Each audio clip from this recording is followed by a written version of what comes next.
I want to make a short summary about the trap of instant manifestations. I've made a few videos about it in the past already.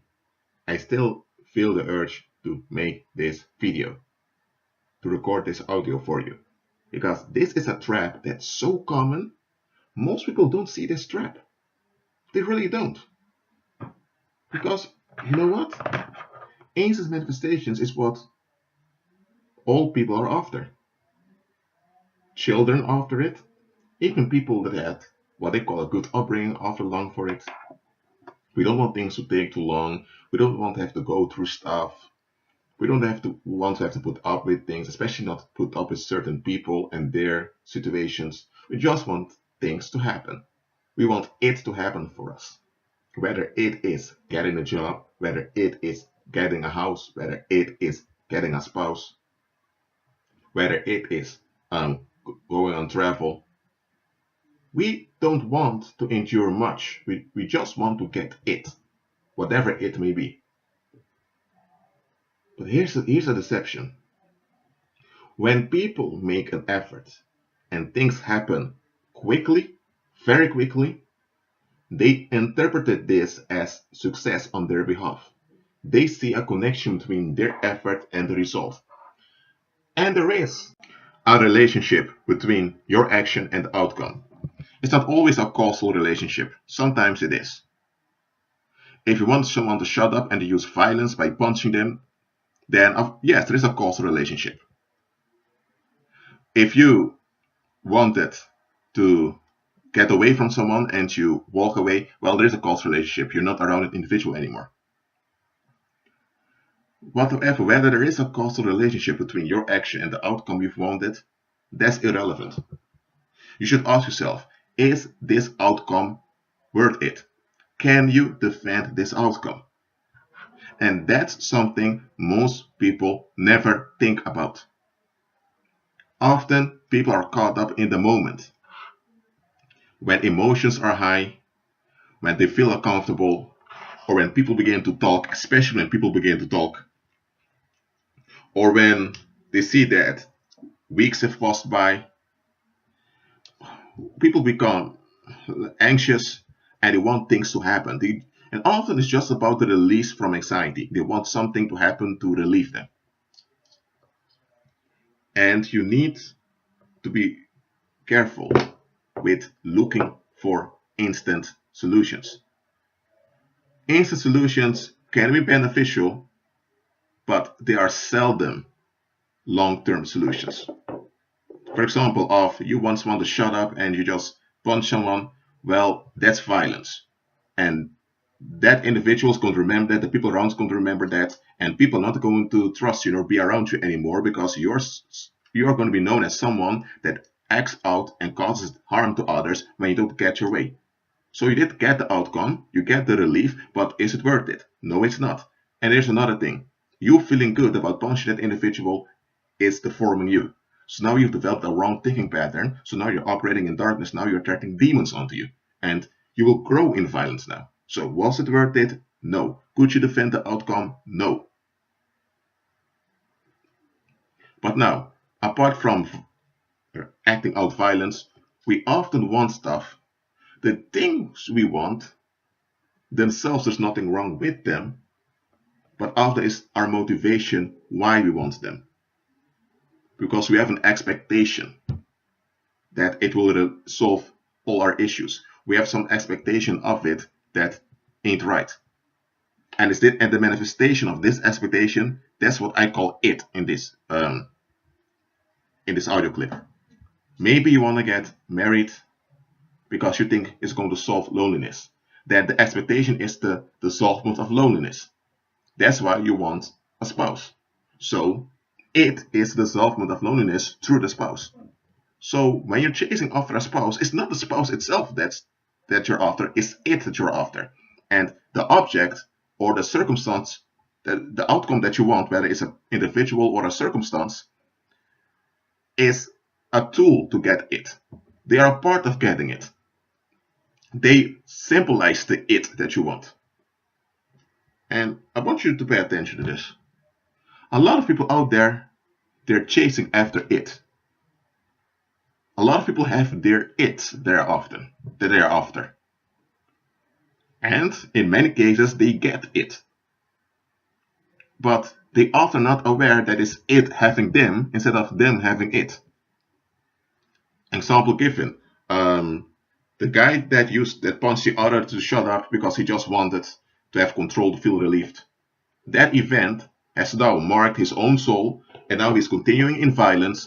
So what has happened there, the outcome is now having him, and it's now hindering him in the soul and in his social relations.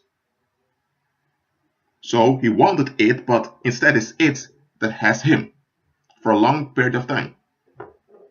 About that man or woman that wanted a spouse, that wanted marriage for their loneliness be dissolved, well, they got the partner.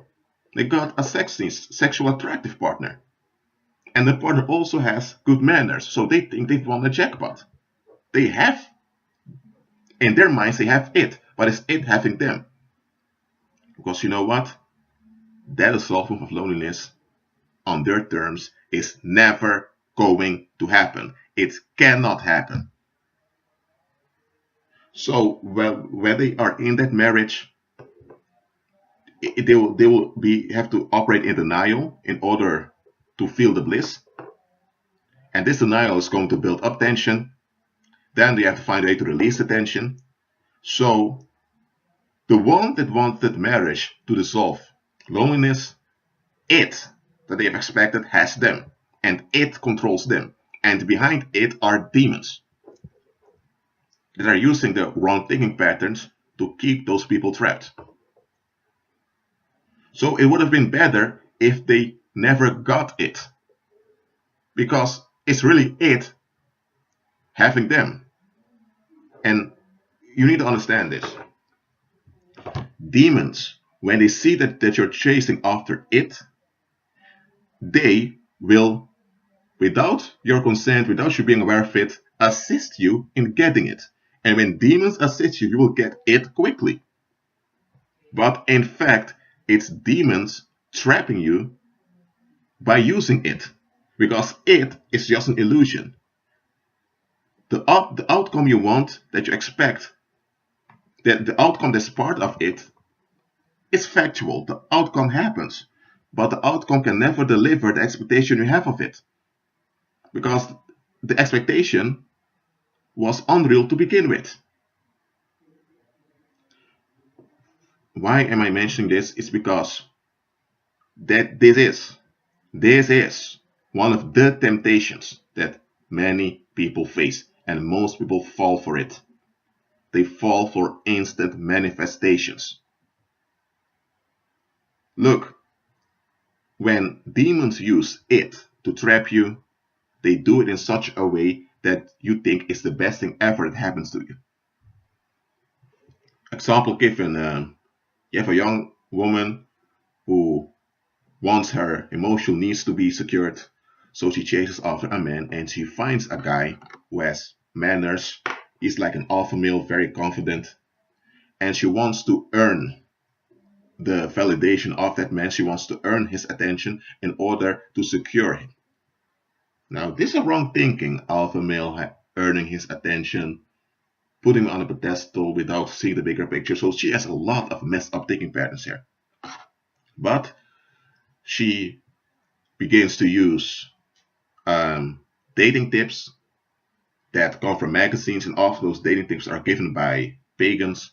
So without her being aware of it, she's following the advice of pagans, the advice of demons. So when demons see this, demons are on there, demons are happy. So let's say her name is Julie, and Julie is after this man. She's after it. The demons are excited. The demons are thinking and talking to one another. Julie is after it. She thinks that man's going to solve all her emotional issues. But you know what, guys? Let's help Julie out.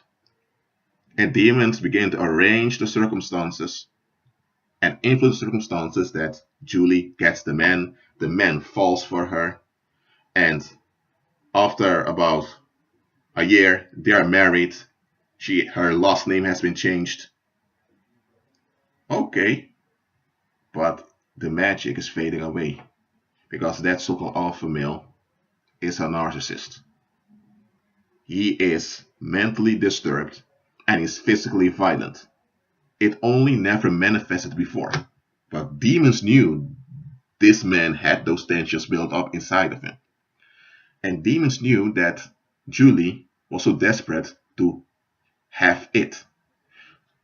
So demons thought, okay, if Julie gets this man, she will think she has it. But in fact, it will be it having her. So let's help her. Because when she's with the man and the magic fades away, she will be in denial. Her pride will hinder her from admitting she was wrong. She will have to go through divorce and all of that. She probably doesn't want it, so she will be trapped, probably for the rest of her life, or at least for 1 or 2 decades. And meanwhile, we can feed off her negative energy, and we can use her to mislead others. That's how demons operate. And demons are using it, whatever it is to someone, to trap someone. Look, when you're operating in the supernatural, which means you're walking by faith, things will happen on your behalf, but often not the way you expect. And that's what you need to learn. That's what you need to accept. And that's one thing that a lot of believers have not accepted yet. Things will work out, but not the way you expect. Because the way you expect is based on a way of thinking that's not real. The way you expect things to manifest is based on either the experience of others who did not follow the Most High. That's one. Or it's based on what you saw on TV. Or it's based upon self-validation. And most of the time it's based upon self-validation. And that's the thing the Heavenly Father wants you to be delivered from. But because self-validation is so common and so supported, we think if we have things our way, we are winners. That's not true. When you have things your way, you are trapped by the outcome you've longed for, because that outcome has you trapped, and you're in denial, and that outcome has brought more with it than you were aware of. Look, learn as a believer to, let me say like this, just accept. I'm not saying approve, but accept that people will become upset with you. Get used to it. Why? Because when things are working out for you, when you're walking by faith, it's not going to be the way you expect. Because often the way you expect is also to appease others. Example given, there was this woman from this Assyrian region during the time of Jesus' ministry. And she had a daughter that was demon possessed, and she came to Christ asking for help. Christ walked away. The woman kept following Christ. She was kind of stalking Christ. Christ was traveling with the disciples. And Peter, the disciple Peter, was saying to the Lord, Lord, send her away. She's bothering us. She's embarrassing us. Christ allowed it. Christ wanted her to follow him, to chase after him. So, you know the whole story. The woman developed in her attitude, and she shows so much faith that she received what she asked for. The daughter was delivered from that demon. Now, that woman expected to come to Christ, come with her request, probably pay off some money, probably. Then the daughter is delivered and over. No. The Most High had another way. The Most High wanted her to change, wanted her to develop. So the Most High delays the outcome because the outcome was just a distraction. The Lord wanted her to be delivered from it. The Lord wanted her to be delivered from wrong thinking patterns. The Lord was looking at the long-term benefits. She was only focused on fixing a circumstance. On the short term, the Lord was focused on the long term. So the way her daughter was delivered from that evil spirit, it happened, but not the way she expected. And people became upset. Peter was upset. The other disciples were probably also upset. And also the people around that saw her screaming and chasing after Christ, they were also upset because they heard this woman screaming after those people. They were thinking, shut up, lady. There was another man in the New Testament. He was blind. He couldn't see. And he began to cry and shout, Jesus, son of David, have mercy on me. And the people in town told him to shut up. He kept on screaming, kept on doing it. Now, he was blind. They could have hit him in the face. They could have used violence against him. And he couldn't defend himself because he couldn't see. And, well, people were not that benevolent towards the poor and needy at that time. Not even the Israelites. So he was in a very vulnerable position. And he could have got easily hurt. He could have been hurt easily by those people around him. Nevertheless, he kept on screaming for the Lord. And the Lord allowed it to happen. When the Lord came, he said what he wanted and he could see again. How many of us are willingly to go through stuff like this in order to receive our miracle? Why? The Lord wants us to live from it which is based on self-validation, so that we are delivered and operate in the supernatural. So things will work out on your behalf, but not the way you expect. And that is a big blessing. It is a blessing in disguise. What a lot of people want, that things just happen, bang, like that, the way they want, most of the time it's not from the Lord. Most of the time it's demons trapping you. And a lot of people fall for it because they are so into the short-term fixes. They sacrifice the long-term good of both themselves and of others. Well, that being said, agree with Christ and trust Him. Trust Him.